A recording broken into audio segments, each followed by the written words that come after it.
Esse grande divórcio entre Estados Unidos e a China, um dos grandes campos de batalha é o domínio da moeda de reserva global. Então, enquanto uns acham que o dólar vai ficar ali por pelo menos décadas, né, como a principal moeda do comércio exterior, você vê um crescimento exponencial do yuan sendo adotado aí em vários países, etc. Só que será que isso chega a ameaçar de fato a dominância do dólar? Como é que está o volume de transações entre o yuan e dólares? E é sobre isso que eu quero entrar no capítulo de hoje, porque nós temos aí uma série de confusões e, na verdade, a gente precisa ver o que os números estão dizendo, principalmente quando você entende a fragmentação de sistemas paralelos.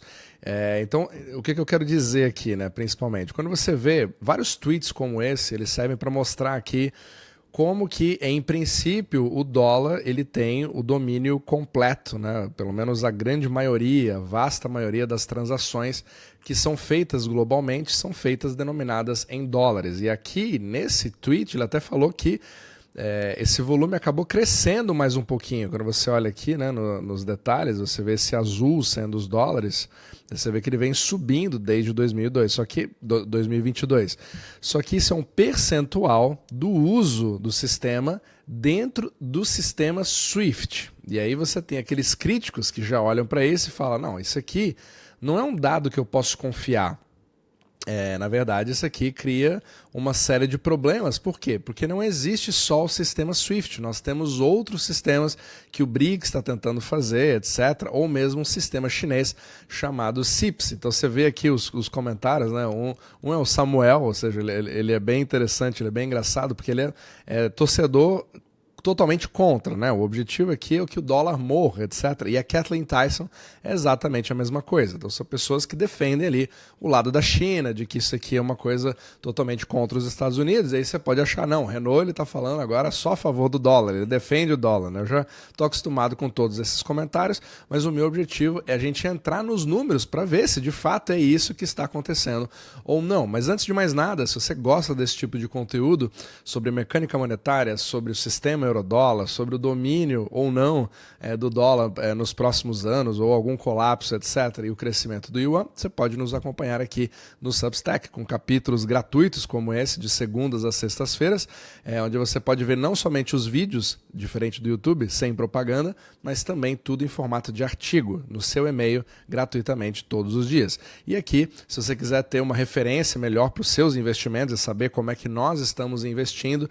na OmniMacro diante de um cenário tão caótico, você tem aqui o nosso portfólio. A gente publica os resultados de forma completamente gratuita e membros podem ver exatamente a alocação que nós temos. E a gente faz as alterações em tempo real e você fica sabendo. Então, o link da inscrição está aqui abaixo, totalmente gratuito para você fazer parte do Substack. Então, agora vamos aos dados, né? Então, eu fiz uma pequena apresentação aqui para a gente entender parte do conceito que cria tanta confusão. Por quê? A grande questão você tem ali o domínio do dólar no SWIFT, que continua e talvez até aumente, inclusive o próprio Samuel falou isso recentemente, falou, olha, não adianta nada. Se você tem um sistema paralelo que é fora do SWIFT, que é o que o BRICS está usando, não adianta nada você contar com o SWIFT, inclusive provavelmente os dólares, o market share, né, do dólar vai aumentar no SWIFT, porque ele vai ficar sozinho nessa festa enquanto tem uma festa acontecendo na outra sala. Então esse é o argumento e de fato faz muito sentido. Se você só usar o SWIFT, você não consegue muito entender. Só que a gente precisa agora entender as definições, certo? Então o que a gente vê aqui? Primeiro, quando você fala do SWIFT, você vê aqui que o dólar ele domina ali 48%, né, na participação, e o yuan está com a participação de 4%, que não se move muito, etc.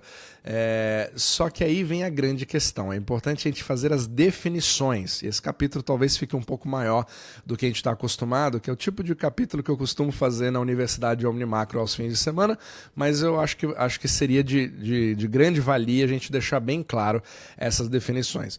O sistema SWIFT, ele é um sistema de mensagens. Então, quando você pensa em sistema de SWIFT, não existe envio de dinheiro que acontece de fato. Você só tem uma ordem de pagamento, como se fosse um WhatsApp, como se fosse um Telegram, etc., onde você manda uma mensagem meio que falando assim, por favor, pague fulano. Então é uma ordem interbancária, ela tem linhas específicas, etc.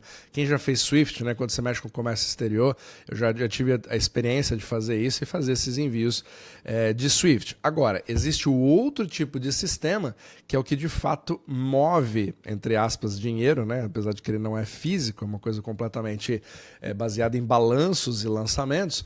Você tem de fato a liquidação que acontece. E é aí que vem a grande questão. Então, o SWIFT é a mensagem, mas o que realmente move o dinheiro, que é o grande sistema, ele é chamado de chips, né? O chips é onde a maior parte das transações acontecem. Mas só para você ver a confusão que acontece entre mensagem e liquidação.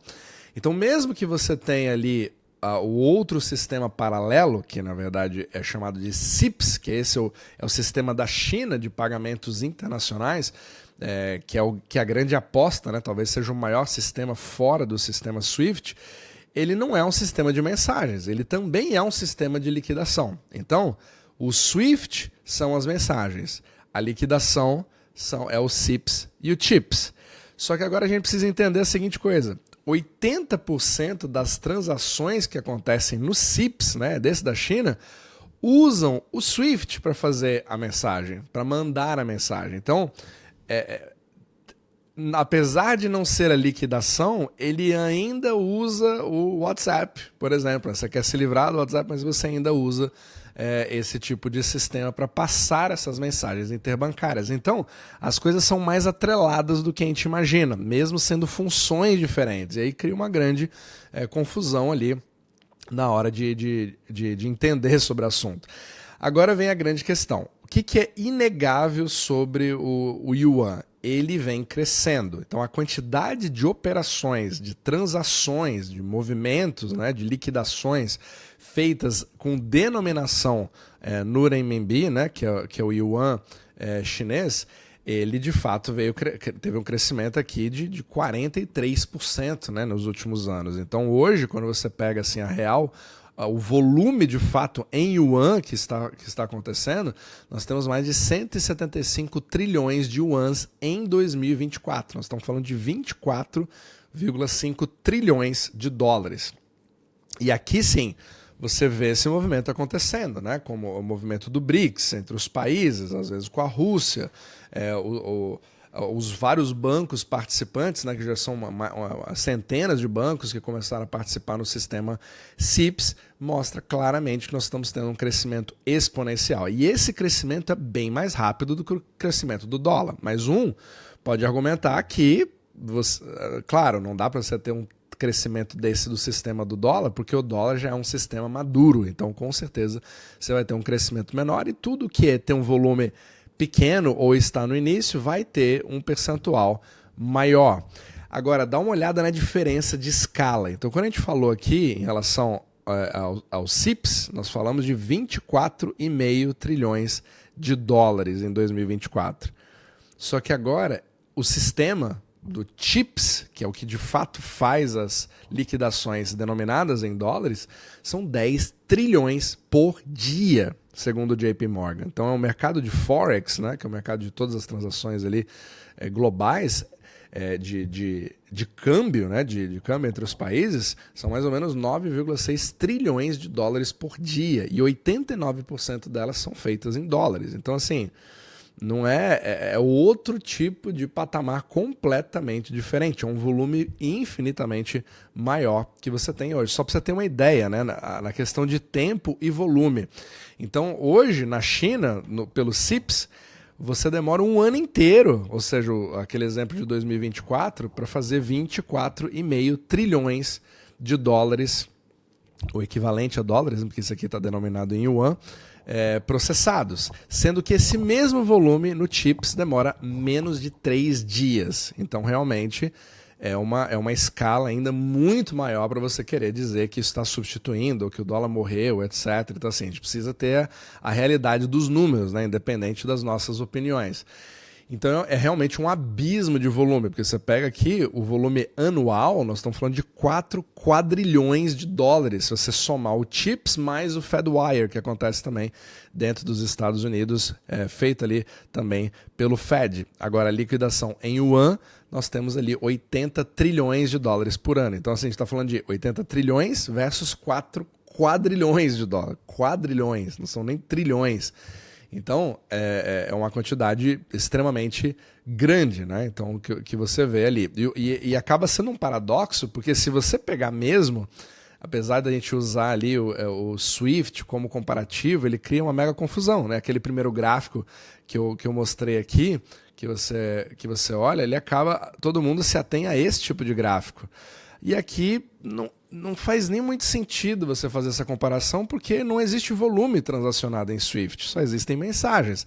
Você pode ver, ó, inclusive quando você fala aqui, ó, você dá uma olhada no tweet em si, ó, quer ver? Ó, aqui embaixo, ó, enquanto isso, o Swift processou 13,4 bilhões de instruções de trade, ou seja, não são...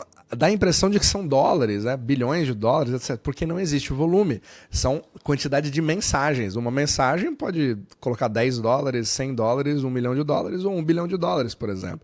Então a quantidade de mensagens é o que acaba movendo o Swift e não o dinheiro em si. Então ele cria uma mega confusão. Então é importante a gente ver qual que é o volume de dinheiro que está sendo movido. Mas quando você vai ver de fato a liquidação, ele aumenta mais. É um volume de 50 para 1. Então é bem mais ainda. Ele deixa o abismo muito maior do que você simplesmente vê a quantidade de mensagens, porque é um volume simplesmente extraordinário.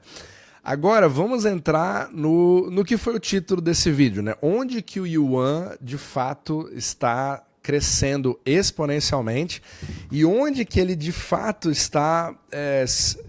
eu não vou nem falar substituindo o dólar. Ele, na verdade, está ganhando o seu próprio nicho específico, onde o yuan é a melhor moeda nesse conceito. É o que a gente chama de trade finance. Então, o trade finance... ele é muito focado na facilitação de um acordo bilateral para que um comércio aconteça.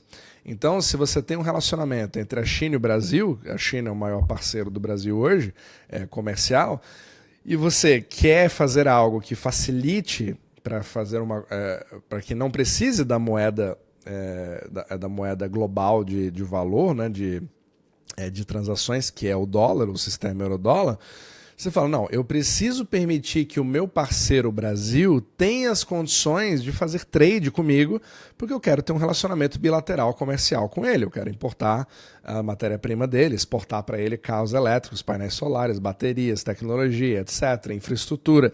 E eu gostaria de poder fazer isso com yuan. Então, o trade finance é quando instituições chinesas trabalham com instituições brasileiras com linhas de crédito. E essas transações... por definição, são transações que você não quer mais fazer pelo dólar, para facilitar aquele relacionamento bilateral. E é aí que o crescimento do yuan está acontecendo. Então você percebe que é um nicho diferente, porque, por definição, você não vai usar dólar, você não vai usar euros. Não é nenhuma questão contra o dólar, é uma questão de facilitação entre dois países. Então ele pega a moeda do país mais forte, no caso que é a China, né? Apesar de que o real é uma moeda tecnicamente mais forte do que o yuan, só que o yuan tem mais volume, mais relevância do que o real, e a China é 1000 vezes maior do que o próprio Brasil. Então você acaba facilitando nesse aspecto, criando os produtos financeiros para fazer trade finance e permitir que o Brasil comece a crescer com as próprias pernas usando o yuan. Então, quando você vê assim, em percentuais de crescimento, com certeza o yuan está tendo um crescimento explosivo, né? 43%. E o dólar, por incrível que pareça, apesar de não se tratar de ser os Estados Unidos, mas lembrando, é o mundo inteiro, ele continua crescendo a 12%, porque o dólar ele cresce em volume absoluto, mas o yuan ele vem crescendo assim, bastante na parte percentual, num volume bem menor. Então, quando você olha esses gráficos, esse gráfico, inclusive, ele fica até meio esquisito, porque dá a impressão de que falta pouquíssimo tempo para o yuan tomar conta, mas é porque você consegue contar qualquer tipo de história com estatística. O volume realmente ainda é muito baixo. E talvez não seja nem o mais importante, talvez que eu queira passar, é que aqui se trata de uma diversificação. Ele não se trata de uma substituição, porque da forma que está indo, nem se você quisesse falar assim, não, Renault, você só precisa esperar. É questão de anos, mas 10, 15 anos, o volume de yuan vai ultrapassar o de dólares e o dólar não vai ter mais aquela relevância toda. Ele não vai morrer, mas o yuan vai acabar se tornando o primeiro lugar. E mesmo assim, isso ainda não aconteceria, não se trataria de uma substituição, porque agora o yuan tem essa liquidez, etc. Por quê? Porque o sistema euro-dólar se configurou de uma forma completamente diferente, onde o yuan fica numa camada acima dos dólares. Ele é como se fosse um derivativo de dólar. Ele é o outro tipo de yin e yang. Você não consegue ter um sem ter o outro. Você não consegue nem dar o valor específico ao yuan sem ter o seu denominador comum em dólares, porque senão você não... É como se fosse uma linguagem. Então, se você parar para pensar, dando uma olhada nesse mapa, mesmo que você tenha aqui toda a cooperação dos BRICS, né, inclusive juntando o Brasil, etc., aí fez um acordo com a Arábia Saudita, BRICS Plus, e aí você tem a exportação de energia para a Rússia, e depois tem a Índia, etc., e mesmo que todos eles decidam fazer suas transações pelos CIPS, isso facilita esse tipo de comércio, mas não muda nada os trilhos principais. É como se criasse uma camada 2 e criasse um nicho específico. Então, nesse nicho, o yuan está se destacando, né? Você tem ali os tipos de substitutos que você poderia criar com BRICS, o UNIT, etc. Será que vai ser uma moeda X? Será que vai ser uma moeda Y? Então, nesse tipo de sistema paralelo, de comércio bilateral, multilateral entre os países do BRICS, ou o sul global, que o pessoal gosta de falar, esse sistema está demonstrando, por enquanto, que yuan é disparado o melhor candidato. Mas ele é para preencher uma determinada lacuna, entende? Então, assim, isso não é defender o dólar, isso não é defender o outro sistema, é simplesmente entender o contexto. Então, você cria esse polo com um volume menor, mas que tem um foco bastante diferente. Então, se a gente puder, né, para a gente poder encerrar o vídeo e não ficar grande demais, a grande questão é separar o que é mensagem. Então, Swift, toda vez que você entender como Swift, e as pessoas falam de volume de dinheiro que trafega no Swift, não é assim que funciona. Swift é nada mais do que uma plataforma de mensagens e ordem de pagamento, e 80% do que acontece no CIPS usa o Swift para passar as mensagens. Mas por que isso acontece? Porque já é a linguagem padrão interbancária global. É difícil você sair de um padrão para ir para o outro. Você tem que ter um incentivo muito grande, ele tem que ser viável para vocês. São uma série de decisões privadas. Então isso talvez continue durante muito tempo. Agora, a tendência realmente é que o yuan se torne a grande moeda no trade finance. Então, se você tiver ali, por exemplo, um relacionamento entre a China e os outros países da África, inclusive, onde a China tirou todas as barreiras, né, tarifárias para a África, e eles começam a fazer o trade finance com eles, permitindo que eles possam fazer exportações em yuan, isso é um outro passo que vai aumentar bastante a escala do yuan, mas continua sendo daquele acordo bilateral. Ah, não, mas Renan, mas eles agora talvez o Brasil possa começar a fazer com a África, etc., já direto em yuan? Pode ser, desde que faça sentido para ambas as partes. Mas mesmo assim, você perde todo aquele sistema que já está consolidado há muito mais tempo, com muito mais eficiência, com muito menos custo. E você vai fazer o que é melhor para você. Você não vai fazer algo seguindo uma determinada ideologia, porque você é um banco privado, né? E a rede interbancária global é a sucessão, né, de decisões do ramo privado. Então é muito interessante ver essa briga para ver se você acaba tendo um sistema euro-yuan, por exemplo, né? Os depósitos em yuan fora da China. E outra coisa, será que a China, outro pensamento aqui, será que a China, que tem controle de capitais extremamente forte, vai deixar bancos começarem a criar interdepósitos, etc., sem uma vigilância? todas são perguntas que a gente precisa se fazer, principalmente no mundo onde você está tendo a expansão geométrica das stablecoins, e 95% delas continuam sendo denominadas em dólares. Então você percebe como que as coisas são mais complicadas do que a gente imagina? E novamente, né, como sempre, não estou defendendo o sistema, estou tentando te dar todas as ferramentas para que você entenda exatamente como que as coisas acabam funcionando e para você não cair em narrativas.